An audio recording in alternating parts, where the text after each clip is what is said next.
I don't understand this podcasting thing. How come you boys can't have those keg parties and chase the girls like all the other nice boys do? Y'all are nerds.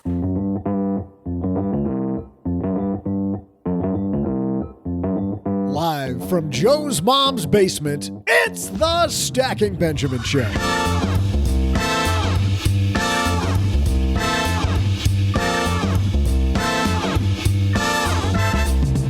I'm Joe's mom's neighbor, Doug, and hey, I gotta ask you, what's your favorite money movie? On today's show, we'll walk down memory lane and share the best money moments from Oscar-nominated films with Kiplinger reporter Tom Blanton. Plus, in headlines, one expert says this bull market could last another 20 years. Sound good? We'll cover that, and what if you don't last another 20 years? We'll cover tips to protect your assets and your family if you die young. Of course, we'll also throw out the Haven Lifeline to a lucky caller, answer a letter from the mailbag, and more. And now, two guys who are still waiting for the Gilligan's Island reunion movie, Joe and O-G.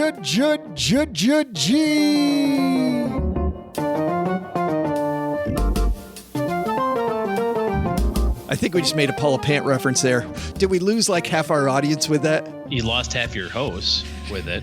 I think I've seen like 3 Gilligan's. Are you kidding me? Episodes in my life. I'll tell you when I watched them at the barber shop. Because we would go, my dad would take the boys, you'd sit there, and then there's the black and white TV in the corner. And then it would like literally take 4 minutes to get our haircuts, but it would take my dad 3 hours to have 8 cups of coffee and talk to the barbers. And we had to sit there the entire time on Saturday. I think it was more of I got to get your mother some alone time, and I don't have anything better to do, so I'm just going to sit here and talk to some of my buddies. You guys sit there and watch TV. But it wasn't like cartoons. It was Gilligan's Island and like, old Westerns and stuff. Brady Bunch? No? No, this wasn't a Brady Bunch group that we went. No. This was not about the Brady Bunch. Hey, everybody. Welcome to the Old TV Shows podcast. I'm Joe Saul-Sehy, Average Joe Money on Twitter. And across the card table from me today, speaking of haircuts, sporting a nice haircut, the one and only OG. Well, that's awful nice of you. Maybe I just combed it a little over to the side today. I haven't got a haircut. You actually combed your hair before coming down to the basement. What's that all about? I even put on a shirt. Yeah, well, you know why? Because we've got great sponsors, OG. We got to thank Upstart for supporting Stacking Benjamins. Upstart's changed the way we borrow money, going beyond traditional FICO scores. Upstart offers personal loans, taking into account factors like job experience and education when determining your interest rate. Head to upstart.com/SB to find out how low your Upstart rate is. Checking your rate only takes 2 minutes and won't affect your credit. It's upstart.com/SB. Disclaimer, loans are offered by Cross River Bank, New Jersey State Chartered Commercial Bank. Restrictions apply. I can't not do the voice. For details, visit upstart.com/SB. We're also so pleased that our longtime sponsor, Magnify Money, is with us. If you've listened to this podcast forever and you haven't yet been to Magnify Money, what are you waiting for? StackingBenjamins.com/Magnify Money. We tell you that they save the average person $450. Even if you have been to Magnify Money, you have to go back because it changes. The data changes. Yeah, the interest rates change, whether it's on an auto loan, although we're not big fans of auto loans, but on an auto loan, on a credit card refinance strategy, on a student loan refinance strategy, on checking accounts, on savings accounts, on certificates of deposit, whatever it might be.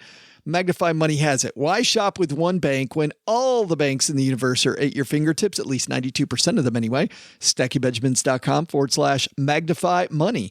All right, let's get this party started, OG. We're going to talk movies today. We're going to talk Oscars, which were just a couple weeks ago. But when you combine the great taste of Oscars with the wonderful taste of money movies, how do you get the best money movies of all time?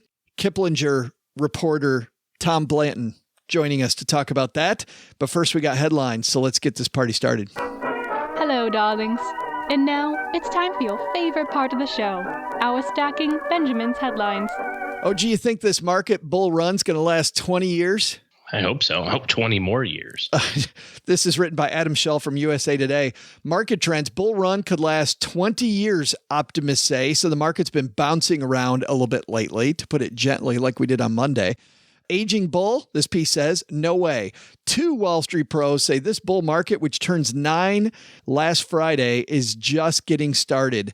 The long-term trend of rising stock prices could last a total of 20 years or more before the uptrend ends. But that doesn't mean short-term swoons won't spook investors along the way, they warn. Quote, I don't think this is an aging bull, says Brian Bileski, chief investment strategist at BMO Capital Markets. Our market call, which we initiated in 2009, is that this bull will last 20 to 25 years. We're not even halfway through it. What do you think about that? Hallelujah. I love optimism. How great is that? It's fantastic. Yes. Yeah, did you celebrate last week when on the 9th anniversary of the S&P being at like 600 and the Dow being at 6,000? Do you remember those days and how exhausting that was? I got a little tear in my eye. Yeah. Those days were exhausting. Yeah. Well, and it reminds us to put it in perspective, right? I had a number of review calls in the last month, and it is coming up that, hey, I've noticed a red number this month, or I noticed a red number last. It's like, what's up with that? What's up with that? That's the first time in 15 months. It's like, well, no, that's normal. Volatility is normal, and so we've been kind of lulled to sleep here. But the long-term trend, here's the reality: it doesn't matter if it's a 20-year bull market. We're in a 200-year bull market with like little teeny tiny bits of, recessions along the way. I don't see any reason to suggest that that's not going to happen. Even if you look at the course of your career, let's say that you work for 30 or 40 years doing something, 2000 to 2002, 3 years. It took us just a couple of years to get back the 2008 losses, right? So even if it lasts 2 years to get your money back in the big scheme of things, the average is 20 months. So bet on the long run.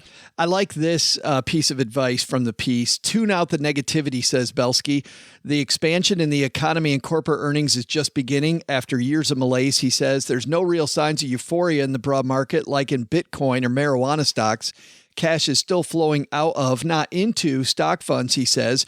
And rising interest rates isn't the death knell for stocks that bears say it is, he adds. Mike Wilson, U.S. equity strategist at Morgan Stanley, is calling this a, quote, secular bull market, or one that lasts decades, not years, similar to the long upturn that began in the early 1980s and didn't peter out until 2000, despite some brief yet sizable drops along the way, such as the 1987 market crash. We're going to have some crashes, baby, they're saying. That was pretty sizable, 1987. Yeah, huge. What, like a day and a half, basically. But we had a huge lesson personally on that day. My father-in-law sold everything. And by the time his sell order happened, it had already started to rebound. Like he immediately locked in his losses by doing what we tell people not to do. And cool in his defense was that he used that story all the time. He told everybody, don't panic. Like I remember him in 2000 to 2002 telling everybody he knew, nope, I made that mistake in 1987. You don't want to do that. Don't do that. Yep. Yeah, good stuff. Our second piece comes to us from the Wall Street Journal. And by the way, before I get to this isn't saying, OG, that you and I are predicting a 20-year bull market. I'm predicting a 200-year bull market. I'm predicting nothing. I don't know where the market's going tomorrow, and I don't really. Yeah, but you suggest that in 25 years from now, it's going to be higher than it is today? I am suggesting what I think you're suggesting, which is the economy will keep on a-rolling. If you believe in the economy, the stock market isn't voodoo. Future expectations of earnings, basically, right? Absolutely. And earnings have to go up to keep up with, I mean, you can go through this. If I had a whiteboard instead of being on a podcast in your ear right now, Trust me, this is a good thing that Joe does not have a whiteboard. But I could show you how, because companies have debt, to pay off the debt and make sure that shareholders get money, anything less than an 8% return, no matter. And it's funny because Buffett has lately said maybe we'll even get 7. I think he's just trying to calm expectations a little bit. But I can show you very simply how we kind of got to get 8. Like if the economy is going to continue to move, we pretty much have to get 8. Otherwise, it's going to be a long, long road to hoe. So I do believe that the stock market will continue. The economy will continue. If I don't believe that, then I don't want to own stocks at all. Like I'm not doing what they're saying in some of these pieces we read where I'm getting out of it for a short time. You don't do that. Either play ball or go buy Bitcoin. Second piece comes to us from the Wall Street Journal. This comes to us from... Love that advice. You can buy this or that. From Jana Schonenberger. Jana writes, how to prepare just in case you die young. I like this because we all think we're going to die at the end of the story, OG, but more often than not, we die somewhere in the middle is the sad thing. Nobody wants to imagine it, but you can disaster-proof your affairs with this checklist. It's as few estate plans consider the possibility of an early death. That's a potentially disastrous mistake, experts say. By the time you're in your 40s, you likely know someone or know of someone who's died young. That's why it's important for people to draw up plans as soon as possible, including accounting for what will happen should death occur middle age with children still at home. First thing they go into is insurance, man. The thing nobody wants to talk about is the first thing they address, insurance. And I don't think we're suggesting here that common myth of, hey, if you're young, you should buy lots of insurance because it's cheap. But rather, as your life continues to change and evolve and you add responsibilities, whether it's children or mortgages or whatever the case may be, you have to constantly reevaluate your risk management also. Because at the end of the day, if you've got your insurance plan based on when you were single, but now you have 3 kids that are all under the age of 10, you're not doing anybody any favors there. And yeah, it costs money. That's just part of the deal. You don't get it for free. I do like the idea, though, in this piece, it says, quote, it's best if you can buy guaranteed renewable term insurance when you're still insurable and have no real underwriting risk while you're still relatively young and before you have any diagnoses. I see people all the time that want to get life insurance the second after they're diagnosed, and maybe that's too late. Well, that's the risk that you run, right? I mean, if you're 28, single, no dependents, no real debt. I think I'd run that risk then. Yeah, you just, do you need to go buy, do you sit down and say, well, I think I'm going to have the 2.5 kids and I'm going to live in a, McMansion and I'm going to have a $500,000 mortgage when I'm 35. So therefore I need $3 million of life insurance. No, I don't think so. But you have to constantly, evaluate that along the way for sure. The piece says it's also advisable to buy long-term care insurance. We talked about that on Monday, though it's becoming more expensive as policyholders live longer. Oh, it's man, horrible. It's ridiculously expensive now. But as Rick Edelman said, big financial advisor Rick Edelman says, the types of insurance you want to look at are the ones that are more expensive. The ones that are cheap are the ones that you can probably ignore. And everybody gets that wrong. Like, oh, I'm going to load up on that insurance because it's cheap. Ignore those. If it's expensive, what does that mean? That means actuaries think it's going to happen to you. Mm-hmm. Many employers also offer disability insurance to replace a certain percentage of salary if the employee becomes incapacitated, says Joshua Kaplan, an estate planning lawyer in the law firm Deckert in New York.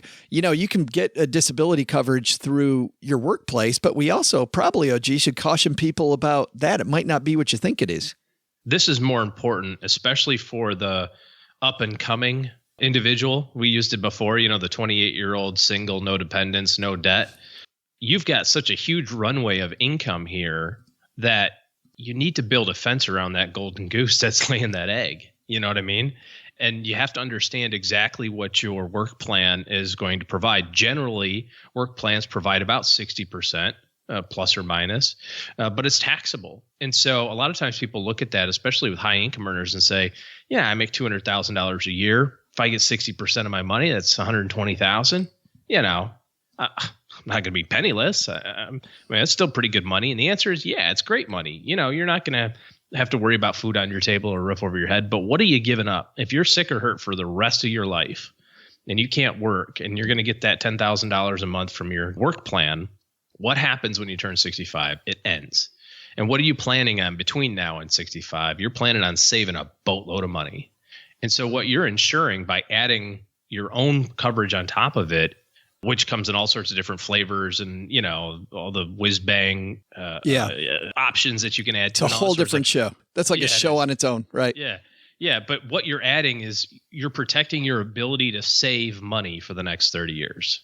You're protecting your savings money. That's effectively what you're doing. I haven't found a financial planner who doesn't think that disability is probably the most overlooked and maybe the most important insurance that you can have. But again, it's one of those ones that's kind of expensive. Yeah, right, it's like, right. I can get $2 million of term insurance for $600, but my DI is for $3,000 a month, it's going to cost me $2,800 a year. It's like 5 times. I'll go with the life insurance. It's like, well, somebody's telling you that one of these things is a little bit more likely than the other to happen right now. Next up is a will. It says everyone needs a will. Without one, depending on the state of residence, it could take weeks or months for an estate to make its way through probate court until a judge appoints. A will, you get probate. That's true. Until a judge appoints an executor to wind down the deceased financial affairs. During that time, heirs may not be able to access the money left to them or even write checks to pay their bills. And it goes into all the things about getting, at the very least, have a will. At the very, very least. Yeah, I think here's the point for the two different sides of the spectrum. You've got your 28-year-old single person. We're using them, no dependents. They need to have powers of attorney, which is going to help. And you're going to talk about this, I probably think, in a second here. But you need to have weird. I looked at this article and it's coming. Yeah, at the very least. You need to tell the court where you want your stuff to go. Next is beneficiaries. When you set up a bank account or any financial account, you're typically asked to name a beneficiary to inherit it if you die. Now, remember, if something changes in your life, like you have a divorce, you would need to change not just your will, but you need to change the beneficiary on your 401k, on those accounts. You need to change it everywhere. Yeah, the hierarchy goes beneficiary, then will, right? So whatever the beneficiary says is what the company's going to go with. I don't know if you see this a lot, OG, but with divorced individuals, when I was a financial planner, I'd often, like not even 20%, 30% of the time, I'd say 60, 70% of the time, I would still find accounts in my clients' stuff that had their ex's name on it. And yeah, you're going through and you're going, okay, so Bob, you're 401k. Who's Sarah? And you say that real loud next to Judy. And Judy goes, yeah, Bob, who is Sarah? Sarah says X. Oh, okay. So we're still intending to have her inherit the 401k. God forbid if something happens to you. What? You haven't changed that? I told you. Oh, so we're going to want to change that. Okay, so let's put an asterisk in. So you want to probably change that maybe right now, it sounds like. I'm laughing. In the car on your way home. I'm only laughing because it's so uncomfortable and it's so not funny. It is so uncomfortable. It's so. Oh, it totally is. Especially if Bob really wanted Sarah to have the money. Yeah. And then he's giving you the eye like, dude. Wait, what are you doing here? I'm trying to work both angles. You're messing up a plan.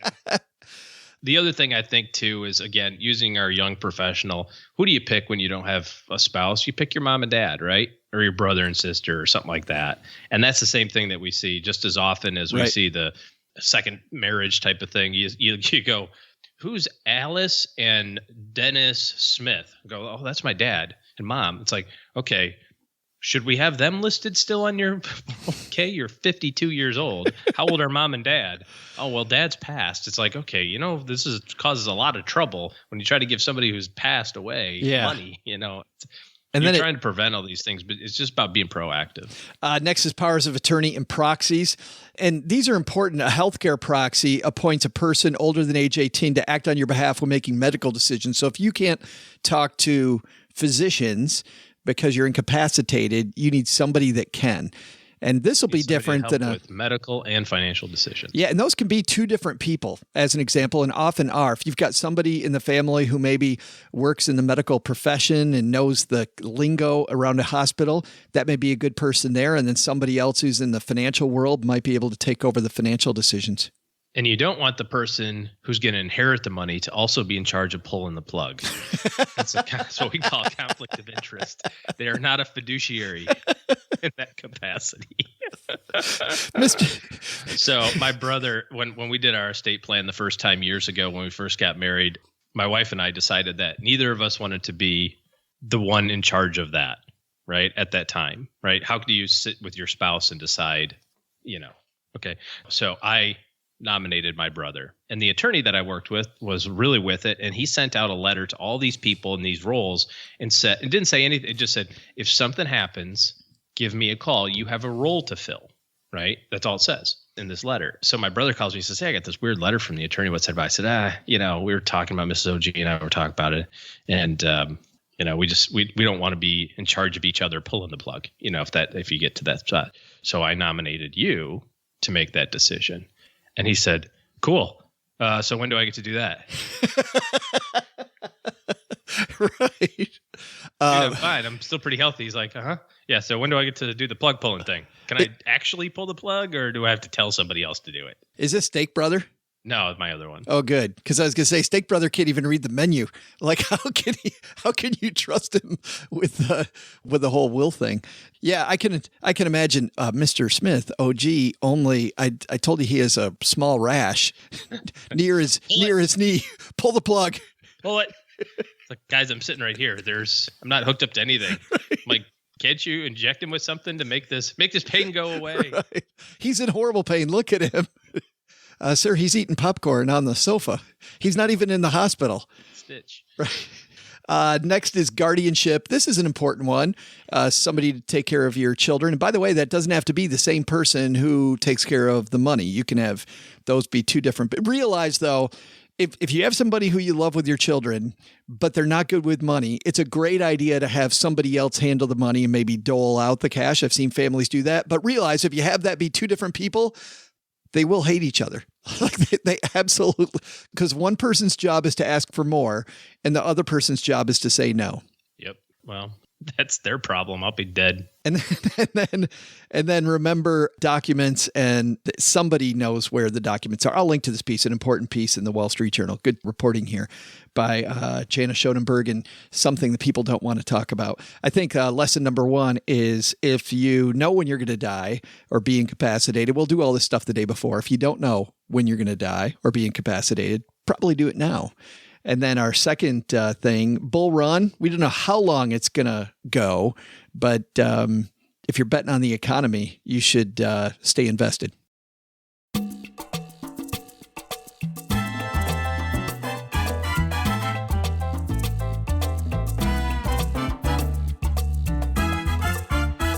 Well, I'm excited about this segment, OG. Number one, because Kiplinger, one of our favorite places, that may have something to do with the fact that they were brave enough to call us best financial podcast just over a year ago, which we still thank them for. But regardless of that, Tom Blanton, we're going to be calling up on My Dad Shortwave because he's got some money lessons we can learn from Oscar-nominated movies. He's a reporter for Kiplinger and wrote this fantastic piece about different money lessons we can learn from movies. Nothing we like better, OG, here in the basement, is you know very well, than movies and money topics. So we're going to combine the two. Tom Blanton, let's say hello.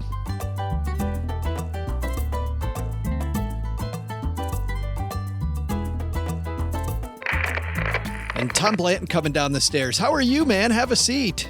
Good, thanks. Well, how bad does it stink to have to write the hard-hitting piece about money lessons from Oscar movies? Like, did you draw the long straw to get lucky doing this? Because this is the kind of job I'd want to have. Well, everyone in the office knows I'm a huge movie guy, so as soon as this idea came up, it just came straight to me. Well, a couple of weeks ago, we had the Oscars, and did you have any Oscar surprises to you, just in general? I was a bit surprised that The Shape of Water won Best Picture. I was expecting Three Billboards or Lady Bird or even Get Out, but The Shape of Water was great, and there was really no big frontrunner this year, so no, I guess I wasn't too surprised. Yeah, I wasn't either. And after the Golden Globes, I also thought that Three Billboards was going to take it, but I personally like Shape of Water better, so I was happy with that. I don't know where you stood on that debate. I was partial to Three Billboards, actually, but I definitely like Shape of Water, too. What did you like about it? About Shape of Water? I like the fact that it was a metaphor, and there were lots of metaphors. It was the kind of thing during my English classes in high school and college. I thought that I could have written papers about that movie, about their use of color, about that. Normally, I don't like a strong director's hand when it comes to a movie, but you could really see Guillermo del Toro's hand in the movie, but it didn't bother me. It kind of informed the movie. I don't know. I like the theme of loneliness, that kind of is all over that movie. So that's me. How about you? Yeah, I mean, it definitely permeates in a lot of Guillermo del Toro's films. Pan's Labyrinth, too. It had that same kind of feeling, the fantastical loneliness, I guess. Yeah. Well, let's get into these because you were kind enough to write something that was right in our wheelhouse, man, which are movie lessons that we got from Oscar-nominated movies. And we're going to start with this first one, which was nominated for Best Picture this year. Let's listen to just a little bit of the trailer from The Post. So, can I ask you a hypothetical question? Oh, dear, I don't like hypothetical questions. Well, I don't think you're gonna like the real one either. Do you have the papers? Not yet. This is a devastating. But it turns out he's got the papers on the way, Tom, and the movie goes from there. Of course, this is written about the Vietnam War and reporting on the Vietnam War. And it was funny when I saw this as the first thing. I didn't really think while I was watching this movie about money lessons, but you've got some good ones. Yeah. And our office here is actually a block away from the Washington Post office, so it made it a little closer to home too. But yeah, seeing that movie and being a reporter, it was a little more impactful, I think, on me. And being able to write about it was awesome. Yeah, what if I'm a money geek, what are the money lessons that are ingrained in the Post? Well, if you're going to take a company public, you then have not only your employees to worry about, but the shareholders to worry about. And when you're making big decisions, like whether or not to print the Pentagon Papers, you have a lot more considerations to take into account. Yeah, you've got this outside influence too. I mean, on her piece, she's very, very worried that they're not going to get the money that they need to keep the paper afloat if they publish. Yet as a journalist, they got the other pull. I suppose that's probably the centerpiece of the whole movie. Yeah, definitely.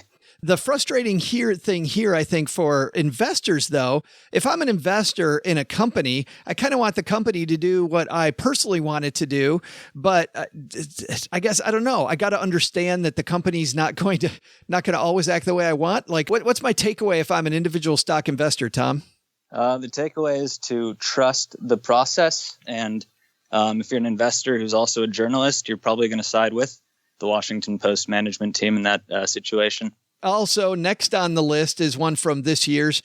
This was nominated for Best Original Screenplay. Let's listen to a little bit of the trailer for The Big Sick. This was fun. Wait, we haven't even had sex again yet. I'm just not that kind of girl. I only have sex once on the first date. I'm just gonna call an Uber. Your driver will be ready as soon as he puts on his pants. If you're bad man, watch and learn, bye. Oh, crust. I have to tell you something, babe. I've been dating this girl. She's white. A white girl? Okay, you can't look like you and yell white girl. It's okay. We hate terrorists. I think he's so funny. I thought this was a really funny movie. This movie caught me by surprise, Tom. I don't know about you. But same, definitely, yeah. Yeah, I first saw it. I wasn't expecting much, and man, it was a great film. What's our big takeaway money-wise from The Big Sick? Our big takeaway here is to always be prepared for the unexpected, especially when it comes to the financial costs of health ailments. One of the main characters in this story, who was actually based on one of the writers of the movie, had a huge lung infection. Unexpectedly, she was healthy otherwise, and she had a long hospital stay and had to pay for that. And without health insurance, that can be awfully costly.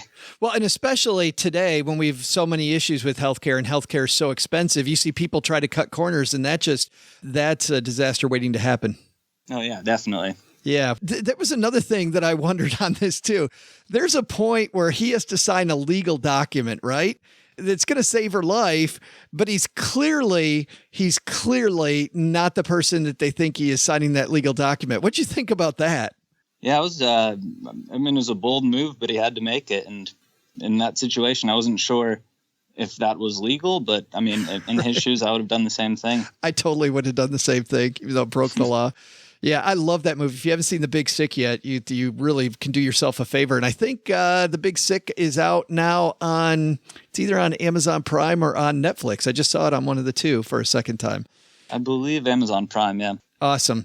Third on your list of money lessons from Oscars and the Academy Awards is from 2016, one of my favorite movies. This is the trailer for The Big Short.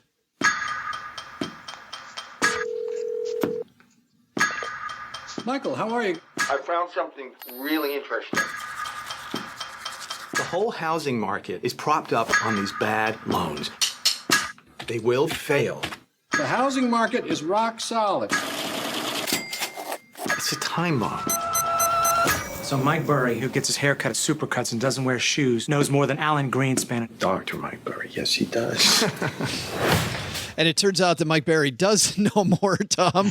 He apparently knows a lot more than Alan Greenspan. This, of course, recounts the events, as you write in your piece, of the 2007-2008 financial crisis through the eyes of those who bet on the collapse of America's housing markets. This was the one, Tom, when I first heard about your piece, I thought this one's definitely in there. So this was a no-brainer.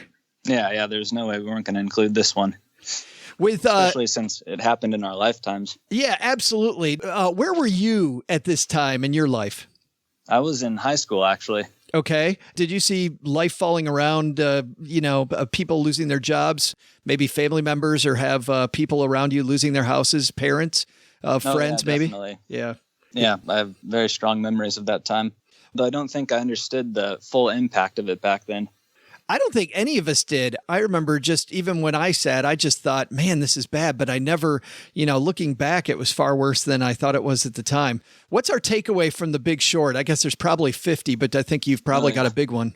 The big one is that all bubbles eventually burst. Do you think that real estate bubble that we saw then, that some of these signs we're seeing in real estate now, like we didn't really learn our lesson?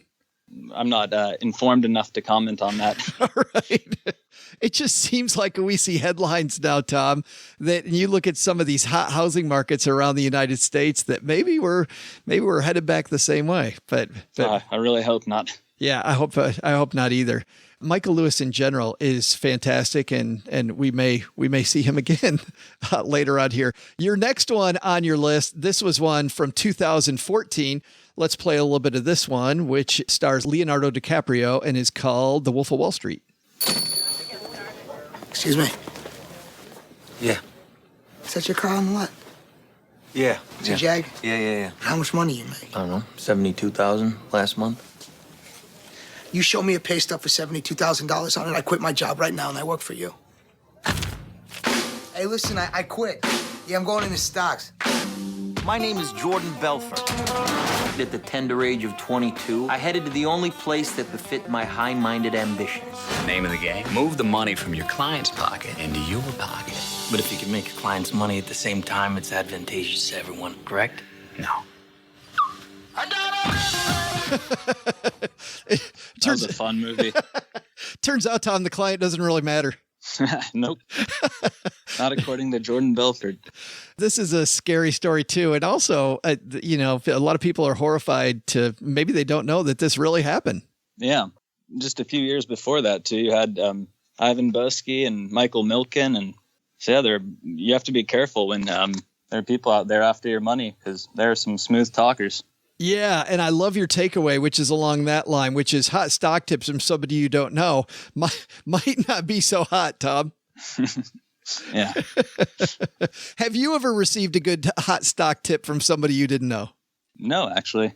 Not a good one. No, but it's funny. I remember in 2000 being in a dressing room at a gym and hearing these two guys next to me talk to each other about how one of them's earning like 70% on his investments, and the other guy is chiding him because he's only earning 70%, right? On like pets.com and all these tech stocks that ended up being horrible. And I don't know, I could have sat next to those guys and thought, man, I got to get in. But that's probably not the takeaway I should know. No. Good thing you didn't, probably. Yeah. Did you like this movie when you first saw it?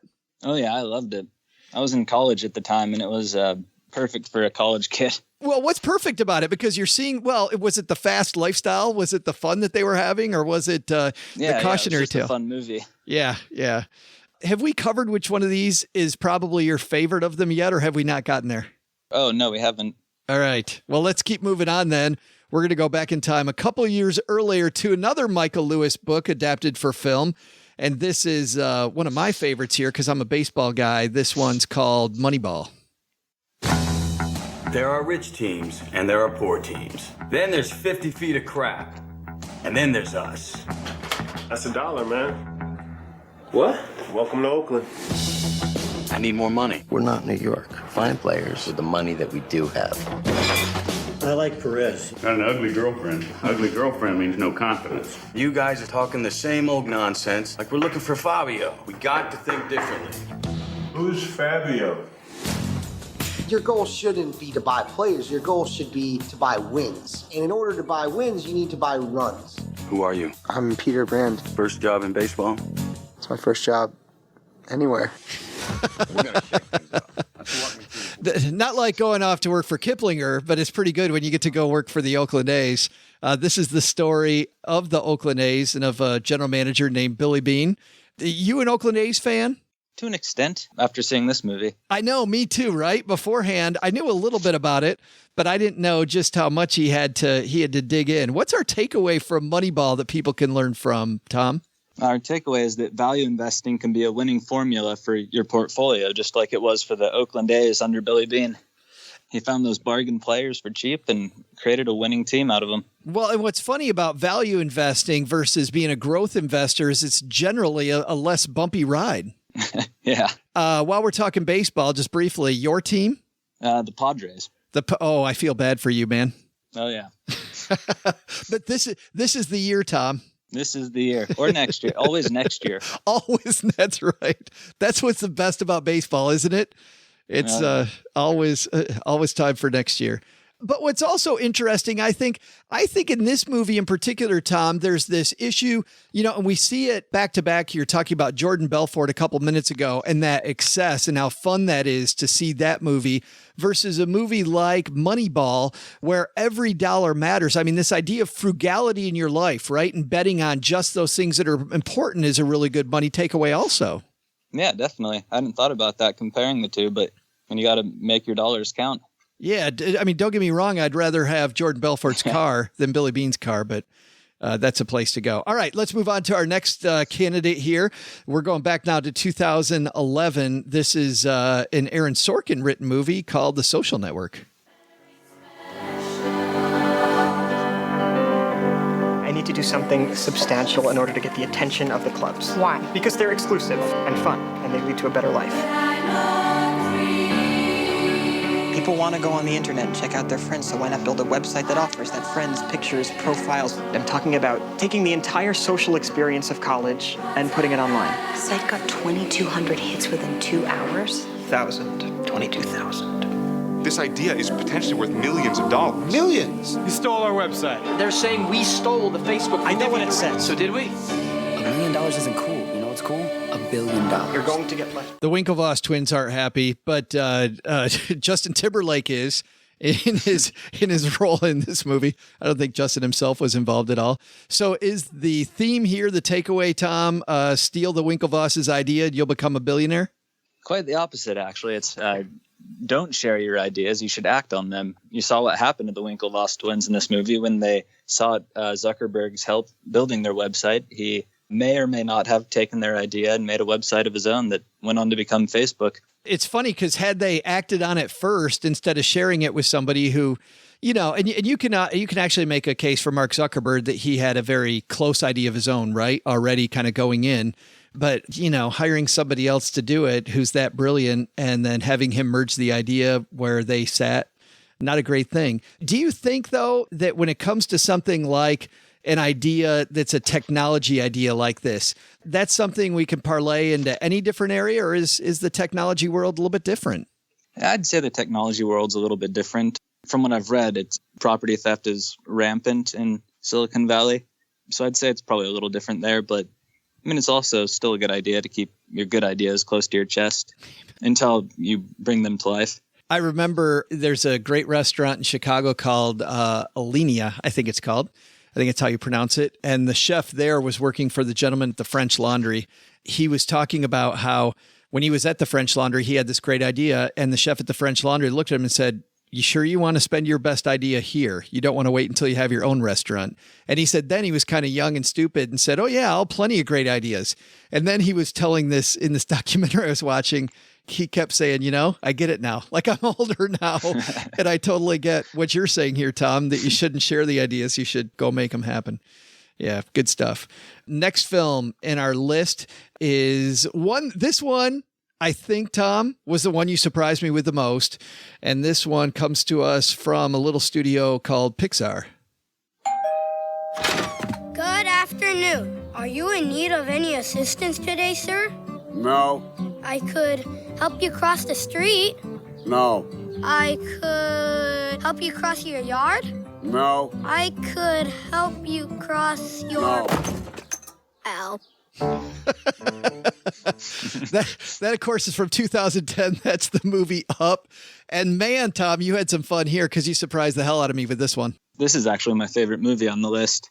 I love most Pixar movies, but Up especially. So I was glad I was able to extract some financial advice from it. When I clicked to this page, I went, what's Tom going to do with this one? Because, you know, besides the fact that maybe that you make sure that your dog wears the cone of shame, I can't think of anything that might be, or that the cone of shame is expensive. I couldn't think of a money lesson.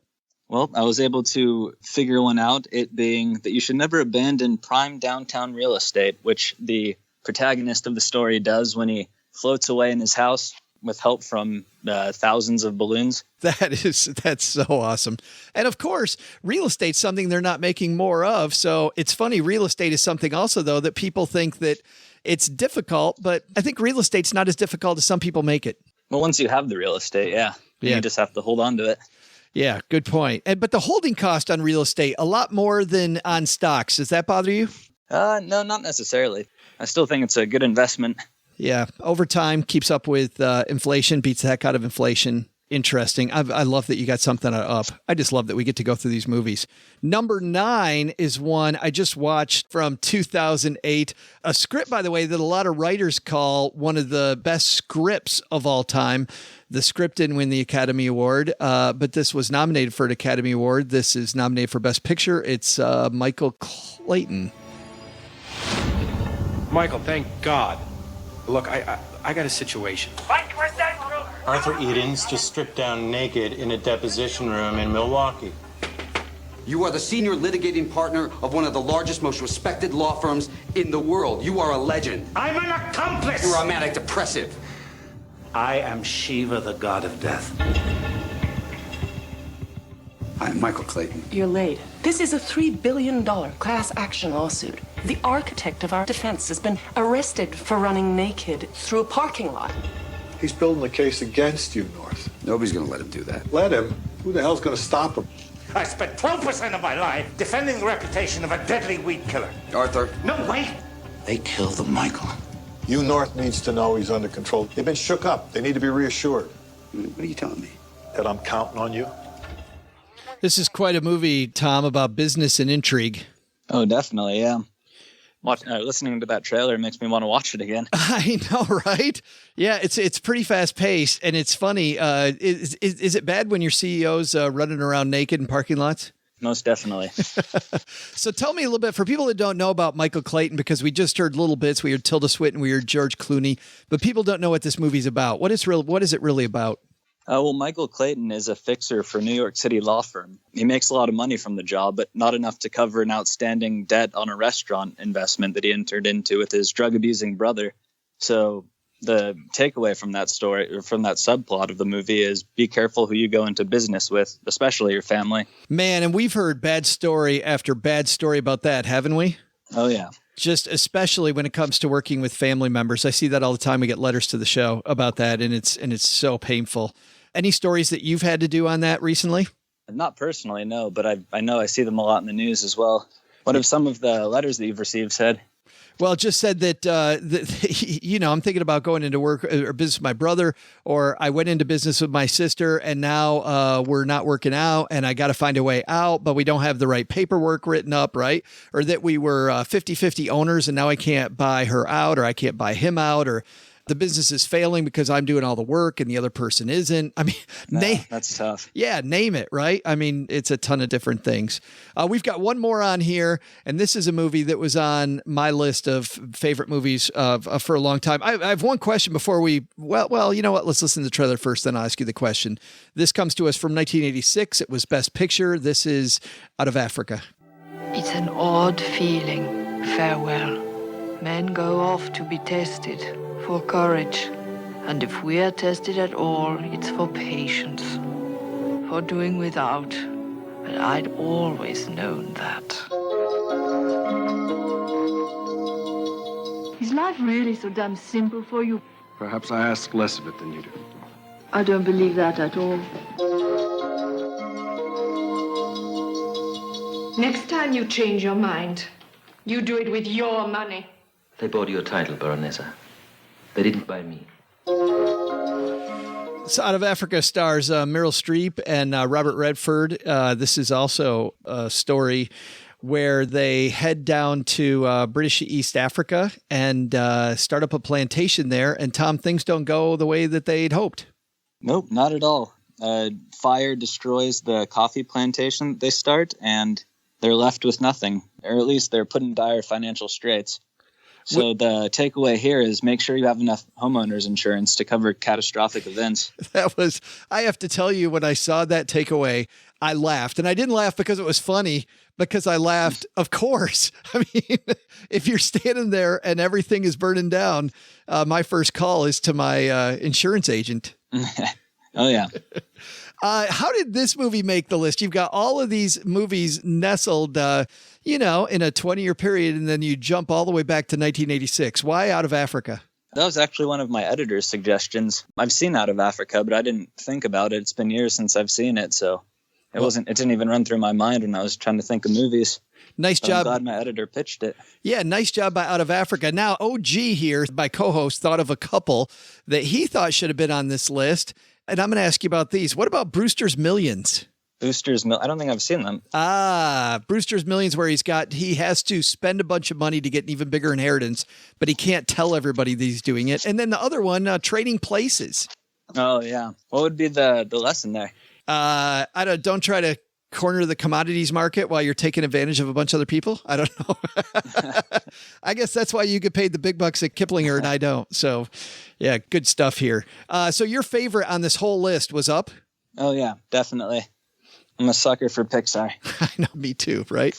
Well, fantastic. Thanks for writing such a great piece, Tom, and thanks for hanging out with us here on Stacking Benjamins for a few minutes. Yeah, thank you. It's been a pleasure. Hey there, trivia fans. I'm Joe's mom's neighbor, Doug, and here's a coincidence. It's both movie day on the podcast, and yesterday was alien abduction day. Is that really a coincidence, or is there more they're not telling us? I'm pretty sure the truth is out there. Speaking of aliens, how about this piece of trivia?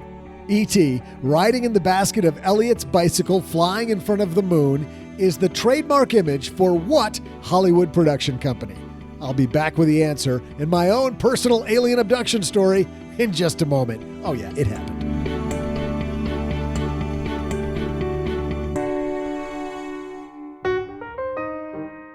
All right, raise your hand. Do you drive an extra 5 minutes in traffic to save just a few pennies at the gas pump? Well, when's the last time you spent 5 minutes trying to save on the big things like auto loans? Lucky for you, we brought in Nick Clements from Magnify Money with a few tips on saving money if you find yourself financing a car. If you're buying a new car, there's really no better deal than the 0% financing that would be offered by the manufacturer. The issue really starts to happen if you don't qualify for the manufacturer's financing or you're buying a used car. And in those cases, I think it's a very good idea to always shop online and get a low rate before you walk onto the lot. Chances are high that the dealer will beat it, but if you don't walk onto the lot with a low rate to begin with, you know you won't get the best deal. Thanks, Nick. More than just auto loans, Magnify Money's the perfect spot for reviewing just how well or not your checking and savings accounts are performing. You might just decide to switch banks, and guess what? Why stick with just one bank at all when you can use magnifymoney.com to always find best-in-class stuff? StackingBenjamins.com/Magnify Money. Average person saves $450 in interest when they go there. StackingBenjamins.com/Magnify Money. Thanks to Upstart for supporting Stacking Benjamins. You know, the New Year's luster might have worn off, guys, but there's still plenty of time to make this the year you get your personal finances on track. It's time to take a step forward toward financial freedom and take 2 minutes to check out Upstart.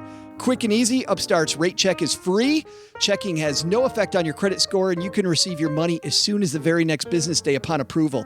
It's funny. We've had so many people on the show. I'm thinking of Eddie Lamb was one of those people who knows a lot about money, has what he thought was a great reliability toward paying off loans, and yet denied during the process.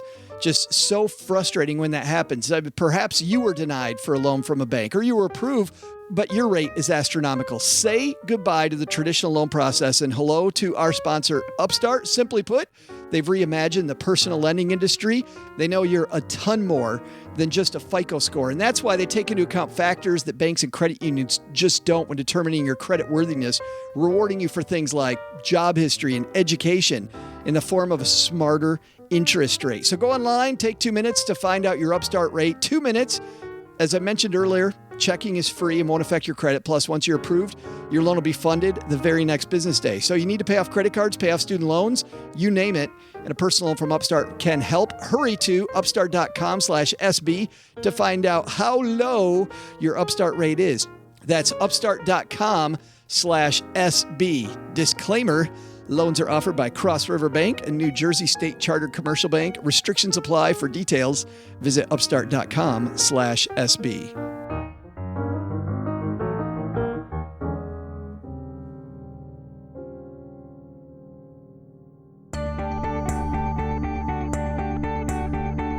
Hey there, trivia fans, and those of you secretly wiretapping this podcast. I know you're there. I have today's trivia answer. But first, before the break, I promised you my own alien abduction story to celebrate yesterday's Alien Abduction Day. Little known fact, my own dad was abducted by aliens. I remember it like it was yesterday. Right after a big fight between my parents, he drove down to the store for cigarettes and beer. Never came back. Never returned. Mom said she didn't know what happened to him, that he probably got abducted by aliens or something, which is funny because there was a dead alien specimen in the sideshow tent of the circus that left town the same day my daddy disappeared. Coincidence? Maybe they were all abducted by aliens. The truth is out there, and as is today's trivia answer. So let's get to it. E.T. riding in the basket on Elliot's bicycle, flying in front of the moon is the trademark image for what Hollywood production company? If you said Amblin Entertainment, congratulate yourself, but not too loud. You don't want the wiretappers thinking you know more than you really do, or you might show up missing next. See ya.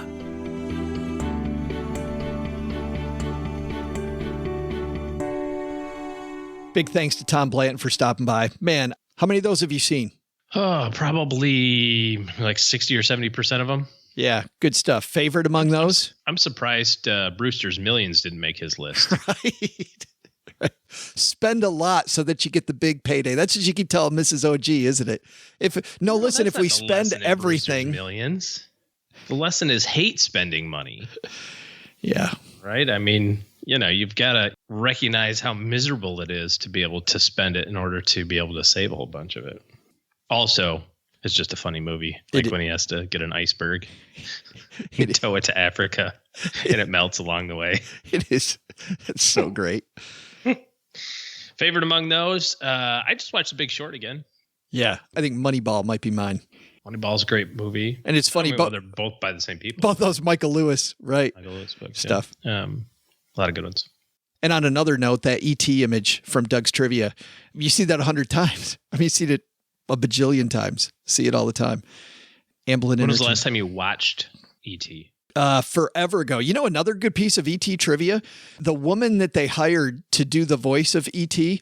was an elderly woman the sound design guy found who smoked 2 packs of cigarettes a day, and he liked the quality of her voice. And so they paid her like $385. Mom, there's still an opportunity for you to be a movie star after all. Yeah. Your dream's not dead yet. I can just see this gravel-voiced elderly lady being E.D. Bodum.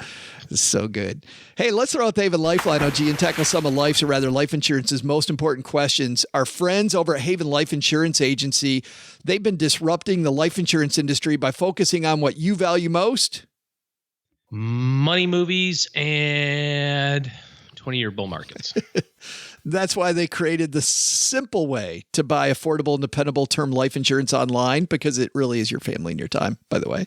Head to stackingbenjamins.com/Haven Life now to get a free estimate for coverage and learn about life insurance the modern way. Great time, by the way, OG, for people to reach out to Haven Life today as we're talking about getting all these affairs in order. Just get it done right now.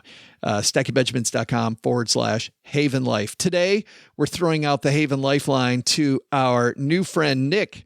Say hi, Nick. Hey, Joe and OG. Thanks for all you do, and thanks for taking my question. I have a question about variable annuity. And while I can picture your faces, this is a little bit different question than what you've answered in the past. My question is regarding what should I do when the variable annuity reaches maturity? We have about $10,000 of growth right now that would be taxable, and that may grow in the next 4 years until maturity. We're in about the 33% tax bracket now, and the new tax law should be about 24%. I was originally just going to pull it out and take the tax hit, but after listening to Joe's recent webcast about annuities, I'm thinking about rolling it into the Vanguard no-load annuity. Do you recommend this approach, or should I just not kick the can down the road and pay the taxes now? Thank you. Great question. Let's define some stuff, because Nick talks about his annuity maturing. I think what he's talking about isn't maturity date, it's the surrender charge going away. Am I right? Yeah, that's what I would imagine what he's talking about here. Most annuities, all annuities are sold by insurance companies, and because they have such high commissions generally paid, they have to have back-end fees on those to recoup that if you change your mind too soon, right? There are a number of emerging companies, Vanguard's one of them, I can think of a couple of others, that have really, really low-cost annuities that are perfect for this example right here. What you want to look at, Nick, is I would throw out the surrender charge. Just forget about that right now and look at how much you're paying on the internal costs, how much there's a line item called mortality and expense fee. They'll say M&E or something like that. You probably also have a rider fee on there. And then you're looking at the investment sub-accounts and how much those fees are. All said and done, it's probably 3 to 4% a year is what the internal costs are on these things. And they have a purpose, right? So we've talked about that before. It's an arrow in a quiver. You can use it for a specific thing. Probably not a great tool for a 35-year-old. I don't know how Nick is, but 35-year-old with 10 grand. There's probably other places. But I think if you look at that extra cost that you're paying versus the surrender charge versus having it go into another company like a Vanguard or any of the other ultra low cost ones, that break even, I think, happens sooner than 4 years. It probably happens in a year and a half. Oh, you mean rip it out early, go ahead and pay the penalty. Take it and go. Yeah. Now, what he's talking about is, of course, do I just take the money out and pay the taxes? So if you've got a variable annuity that's not in an IRA, which is a lot how they're commonly sold, but if you have a regular variable annuity, all of that growth is tax deferred. So there is a place for tax deferred growth when you've maxed out your 401k, you've maxed out your IRAs, you've maxed out your Roths, you've maxed out your non-deductible contribution, all that stuff, and you still have got extra money to save. Great, let's grow it tax deferred for the rest of your life until you start taking it out. But in this case, you said $10,000. It just sounds like somebody needed a $600 commission more than he needed a variable annuity to me. But I'm not a big fan of paying taxes just for the sake of paying them. So if you don't have a purpose for the money, you don't need it anytime, before you turn 60, if it's kind of retirement money, I would just keep it as an annuity, but I would get rid of all the costs associated with it. Yeah, I guess these are my favorite things to fix, by the way. Yeah, the only thing that I can think of that I can add is because all that tax deferral that you're talking about is that you're going to get hit with that tax all at one time. And a penalty. Yeah. Below 59.5. If you rip it out, I think you have to look at also your tax situation later versus now. If you're in a really low tax bracket now and you think you're going to spend tons of money later, well, then go ahead and take the hit. But otherwise, I'm totally on board. I'm glad we didn't argue this time. I don't want more hate mail saying that I'm arguing with you. You're mean. Yeah. Meanie. Trying to be a little nice. Thanks for the question. We also get letters down here in the basement, and this one comes to us from our new friend Joey. Joey says, Joe or OG, love you guys. Quick question. Looking to minimize taxes on the sale of a property or keep it if I can't. I purchased a condo in June 2017 for $92,500 and put 20% down. Our intent was to stay. Due to a new job opportunity, we'll be moving to another state. We have a 15-year note on it at 3.5%. Balance on the loan is about $72,000 as of today. Current market value is around $160,000. It was a family deal. My wife lived there for 5 years, but for 4 of those years, her parents were on the title, even though she was paying the mortgage payment. So to be clear, she's only had the title since June of 2017, even though she's lived there for longer. Principal and interest, $529 a month. Insurance, $91. Taxes, $100. Homeowners Association, $115 is $835 a month. He said, we originally considered keeping the condo as a rental property, but we don't like that we have a homeowners association and also have some concerns of the potential challenges of an out-of-state rental property. Market rent for the property be around $1,250 a month, and the tenant would pay all the utilities. So prior to capital expenditures, maintenance and vacancies, we'd have about $450 a month in positive cash flow. In addition, we have a 15-year note on it. About $325 of the payment each month goes toward principal reduction. My understanding of the IRS code is that in order for the sale of a primary residence to be exempt from capital gains tax, you have to have lived in the home and owned it for 2 of the last 5 years. My spouse has lived in the property for 5 years, but making the mortgage payment to the bank on 5. So it appears we met the use test, but not the ownership test. It says, am I overthinking this? If you woke up in our shoes, what would you do? From my calculations, if we sold it for $160,000, our profit would be about $67,500. That means we'd probably owe about $16,000 in taxes. Ouch. So what do you think, OG? Does he keep it? Does he sell it and take the tax hit? If you were in his shoes, what do you think? Interesting conundrum. I've got a couple of ideas. You said you've got one? Yeah, I do have an idea. I think when he looks at a $16,000 tax hit, we're just going to assume, without going into his math, that his math is correct, right? And he is correct, by the way, about the 2-year rule on the property, and he only has a year of that, so he's got an issue there. The thing that I look at is if he's going to take a $16,000 tax hit and he doesn't sell the property, he's got about $825 in expenses a month. So he actually, if he waits another year, comes out ahead, even if he holds it, nobody else lives there, right?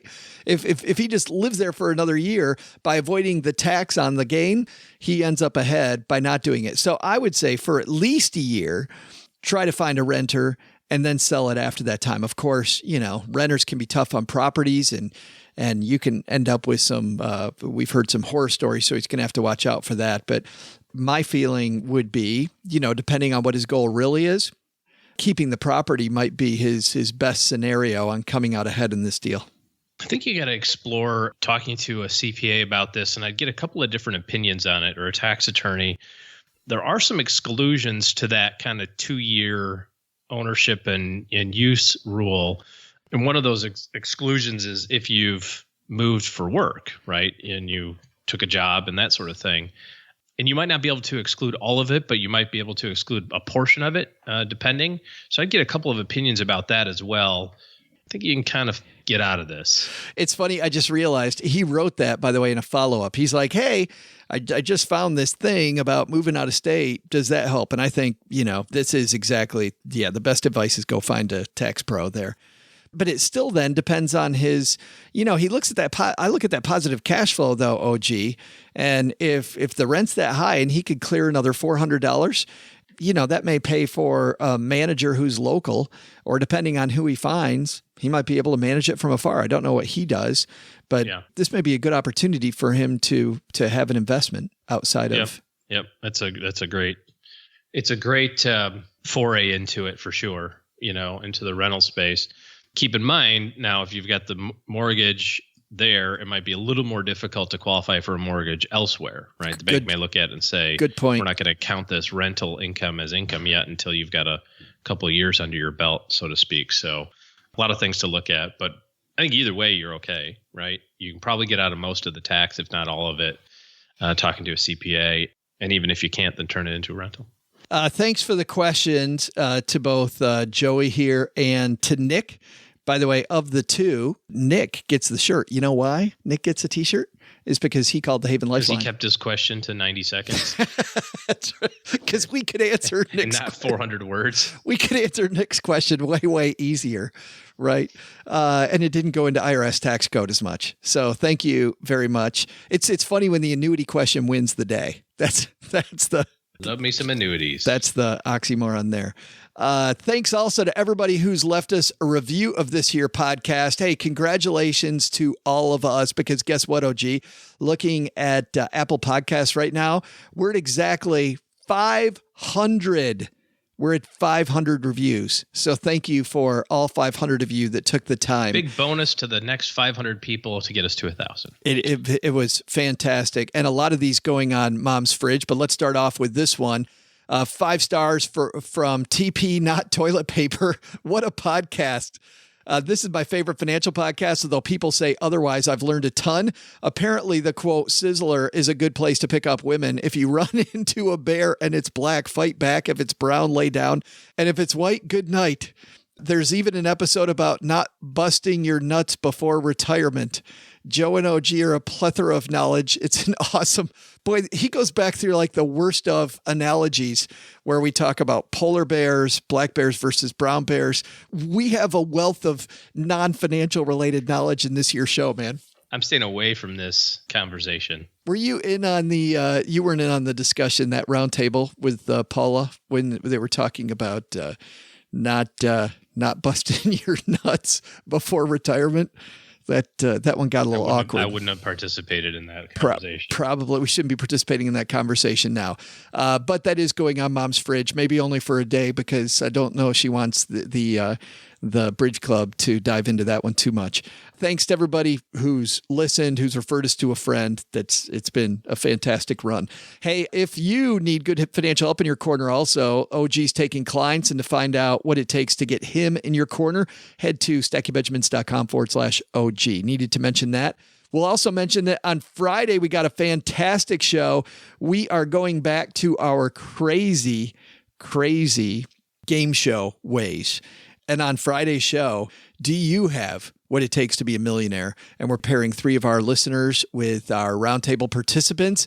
And we'll see if maybe, OG, you can get more right than you got right on the last one about things that you should. Of course, you won that one, didn't you? All I do is win. You won that competition. Win, no matter what. We'll find out who's a winner on Friday. Probably not anybody listening, because it's usually a train wreck in a fun way when we do these. All right.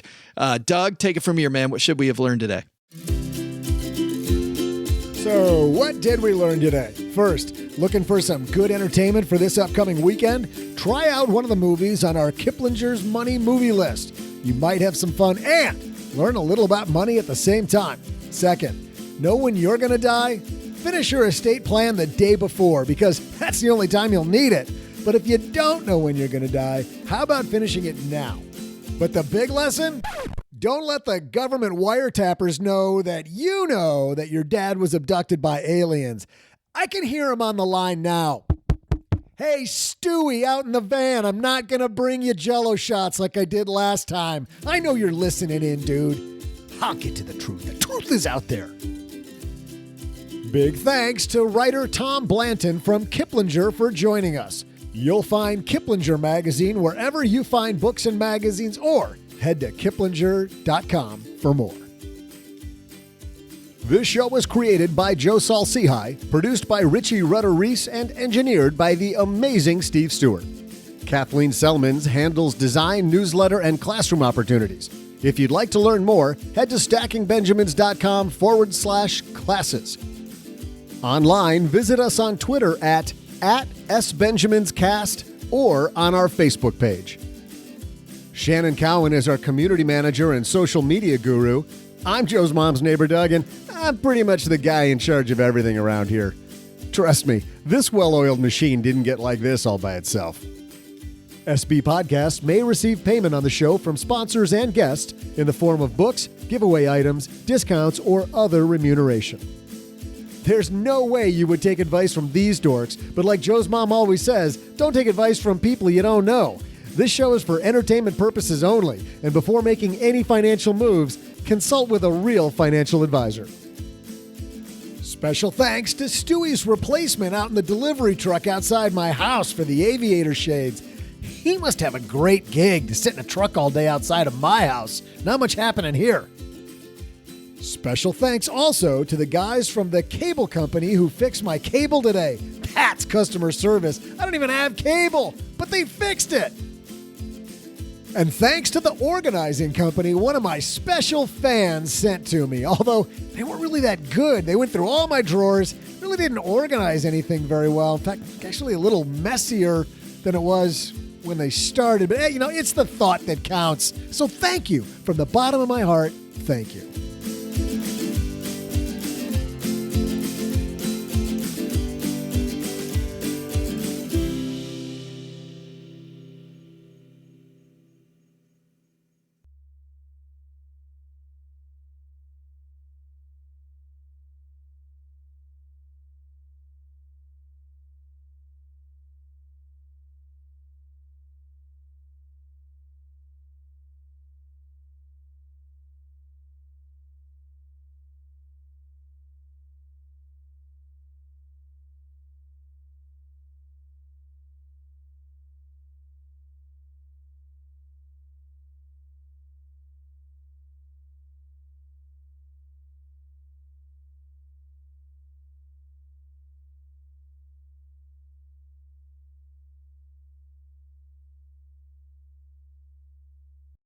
So I just got back from helping my son, Nick, move to Seattle. So congratulations to Cheryl and I for having 2 kids successfully employed and out of the house. My budget is all the happier, OG. I was just talking to a client the other day about the fact that I'm writing tuition checks every year for 20 years, starting this year. I can't believe you still have that much hair. Well, you can see me. This is the future, Bal. This is where I'm going. That's where I'm headed. This is crazy. Yeah. I can't even imagine not having kids in the house. And it's funny because even after he was home for 3 months after he graduated just to take a little time off, and it was a blast having him home, and already miss him not being here. But that kid can eat, and it's amazing how much my bills went through the roof with him here. Like every single bill. Now, did you have the talk with him before he left? The talk about, sending money to mom and dad every month? No, the other talk, the one about you're not in college, you're not a college athlete anymore, and 2 pounds a year. You're gonna go from that svelte 165 to 195 by the time you turn 40 if you keep eating this way, son. We actually did have that. You know what's cool is that he went to the gym like every day and was drinking those gross smoothie things that you make and really taking care of himself. So I'm hoping he continues Healthy to do shakes. that. Okay, right. But the bad news is that you and I know, man, when I became a financial planner and got that desk job, it just went out the way. I all of a sudden didn't have time to exercise anymore. And then I had to build it back in. I distinctly remember going to the doctor when I was 21 or 22 because I had my own insurance. So, I went to the doctor. He's like, "What are you here for?" I was like, "Because I have my insurance now. Aren't you supposed to go every so often?" I was all proud of myself that I'd made a doctor's appointment. I remember that day too. And my very own. And now I don't go at all. But of course not. But he says, "What's your workout plan?" I'm like, "Workout plan? What are you talking about? I'm a U.S. Marine. I don't need a workout plan. Look at this. This just happens." He's like, "Not for long, buddy." He said, "Every year for the next 20 years, you're going to put 2 pounds on." I'm like, funny guy, 2 pounds a year. First of all, that's not a lot. And second of all, not going to happen. And somewhere around my late 30s when I stepped on the scale, because this was when I was maybe like 170 weight. When I stepped on the scale and I'm at like 199.8. And I'm like, what the hello is happening here? But have since worked back down from there. But it's a lot easier to maintain, Nick. It is. Than it is to balloon yourself up. Although it's all about progress, right? So if you're going to start a new diet, you should eat like just a hog the week before and just get that number as high as you can. So you feel good when you lose it back. When you come down a few pounds, you're feeling pretty good. It's like the show Biggest Loser, right? I mean, do you think the guys on Biggest Loser are like, I should start working out before I go so like I'm in shape when I get there? Oh, they're chowing on donuts. Oh, that's what I would do, right? I'd like, let's see, can I add another 25 pounds before I get there? because it's percentage weight loss. I got a better chance of winning. Better chance of winning. I'm sure. You gotta game the system, dude. Every physician listening is like. But for all of you who care, I did just recently have a flight physical, and I was healthy as an ox or horse. I don't know, whichever of those two are the healthiest. And, or a great blood pressure, or a half-dead mule, or something. Right. Doctor was in amazement at my. I was going to tell the story, though. Along our way, Nick wanted to. He's never been to Vegas, so he's like, "Okay, we gotta stop in Vegas." So, wait, Blue, how come you didn't tell me about this trip? I'd have shown him everything in Vegas. That's why we didn't tell you about the trip.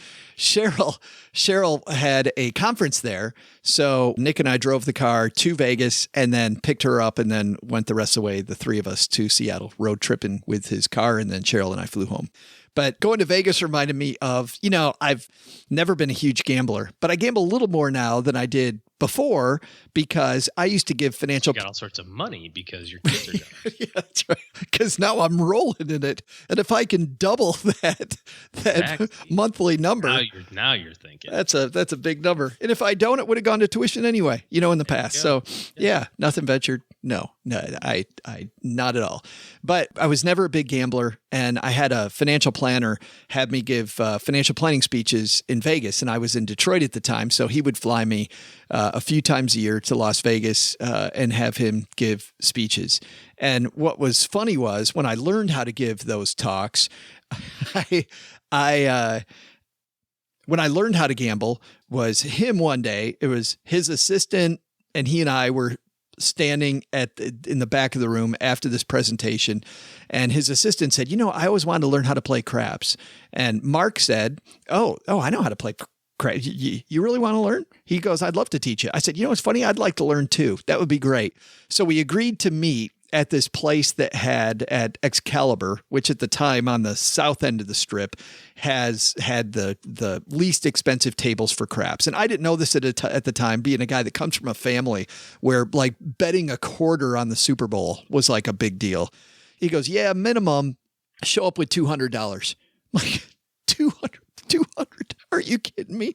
I'm not showing. He goes, you have to show up with $200 or don't show up, because at a $5 minimum bet, you have to be able to withstand a few bad rolls, and less than $200 is just going to flush you out, like the standard deviation on the rolls. Exactly. It's too high. Is way too high. You just got to be able to hang in there. He goes, and 200 probably is enough, but minimum 200. So I go to I remember number one, avoiding calling Cheryl to talk about this. And number two, which was horrible. And I still should have called her ahead of time, but I'm like, okay, going to just do what he said. Hope for the best. I pulled $200 out of the ATM, and I remember this pit in my stomach just going, oh my God. And we walk into the casino. We meet him I meet them, the two of them at the entrance. The three of us go to this table, and we stand back a little bit. And Mark says to us, he goes, okay, so craps, let's teach you how to play. Do you want the quick way or do you want the long explanation? And of course, what his assistant and I said the same thing. What would you say? Quick. I want the quick way, right? So he Tell points. me how to make as much money as fast as possible. Let's do this. So he said, okay, great. I'll give you the quick explanation. You got your $200? I said, yeah. His assistant said, yeah. He said, see that guy with the stick over there? Just hand him the $200 because that's where it's going. That's the quick explanation. And then that pit in my stomach got even worse. It was absolutely horrible.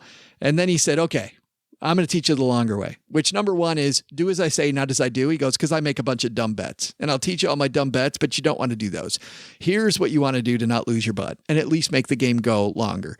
So he taught us that craps is, the best odds in the casino, but that the ups and downs are strong. And so we start playing, and I win in about 25 minutes. I win $80 on my $200. It's a good ROI. Yeah. And I immediately take my money off the table. Mark's like, what are you doing? We just started. I'm like, no, man, I understand risk, and I understand what I just did, and I'm done. I'm watching. I got a 40% return in 20 minutes. I'm out. Yes, I am watching. So I was done that trip. A couple months later, I fly to Vegas again to give speeches for him. The next time I go to the casino by myself, grab my $200, go in there, still feeling the pit of the stomach. But I'm thinking, if I can avoid a loss of more than $80, right? then I'm still good. Then life is fine. So I put my $200 down. I start playing the game and I win like $75, dude. And so then I go back the second day because I was giving speeches on 2 different days, go back to the table. I win like $90. And then the next time I go in the middle of the day, me and these old men, before I'm giving the speech, and I lay down my $200 and I play the system again and I win like another $80. And then I go on this fishing trip with my dad. And we're driving through northern Michigan and we get to the border, Sault Ste. Marie, and there's a little casino there. And my dad and his buddies and I are there. Everybody's like 60 except me. And my dad says, hey, we're going to play the slot machines. I'm like, do they have a craps table by chance? My dad's like, I always want to know how that works. What do you do? I said, so why don't you follow me and I'll show you. First thing you do is you take $200. My dad's like, holy, there's no way I'm taking two. Are you crazy? I'm like, nope, takes $200. And I'm the pro now, right? So I'm like, nope, you gotta handle it this way. And he goes, okay. He and my uncle are standing there and they go, okay. I said, you want to know the quick way to play or the, so I'm stealing the jokes and everything. And they stand there and I win another like $75. And then I'm going to see a Red Wings game with a couple clients. And my clients are like, hey, let's go down to the casino. I'm like, oh, there's this game where you never lose. It's called craps. It is fantastic. And I take out $200. Now I'm with clients. This is the dumbest thing ever. I'm like, hey, The first thing I need you to do is withdraw your IRA. Hey, I don't gamble with your money. Let me show you this game. I do with my own money. Let me show you this game at a casino. And I walk over to the craps table and I have my $200. I go and I'd say within 4 minutes, it's all gone. Like the $200 is all gone. And I'm like, oh, this can't be the case. This can't be it. So I kind of play it cool, end up going to dinner with my clients, had a great time. After dinner, though, I say goodbye to them. I circle back to the casino because I'm going to get my damn money back because you don't lose at craps. And I take another $200 and I go up to the craps table and it's gone about 6 minutes later. I'm down $400 in a combined less than 15 minutes of playing. It's awful. And I don't know that I've played once or twice since. So the moral of the story is the casino always wins. Yes. The moral of the story is 32-minute. Don't win at craps like your first 5 or 6 times playing because it gives you thoughts that are completely false confidence. Completely not true. I only played craps once. I played blackjack. That's mine. And you never lose at blackjack either. Yeah, you don't. Just don't play the moral of the story here. Don't play craps, play blackjack. That's I'm switching it over. That's the big one.